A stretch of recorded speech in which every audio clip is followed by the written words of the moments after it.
আমাদের যে 40,000 স্টুডেন্টের একটা ক্যাপাসিটি ওইটাকে অ্যাকোমোডেট করার জন্য পর্যাপ্ত না।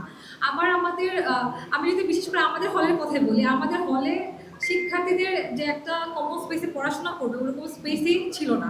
আমাদের একটা ক্যান্টিনকে আমরা হচ্ছে রিডিং রুম হিসেবে ইউজ করছি, একটা রুমকে রিডিং রুম হিসেবে ইউজ করছি।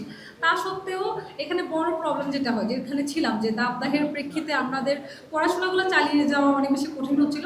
ওই জায়গা থেকে আমাদের উম্মে সালমার কিন্তু প্রমিস ছিল আমাদের এই যে প্যানেলটা নির্বাচিত হয়েছে তাদের এই প্রমিস থেকে তারা হচ্ছে আমাদের রিডিং রুমগুলোতে এসি দেওয়ার যে উদ্যোগটা নিয়েছেন, এটা অবশ্যই প্রশংসনীয়।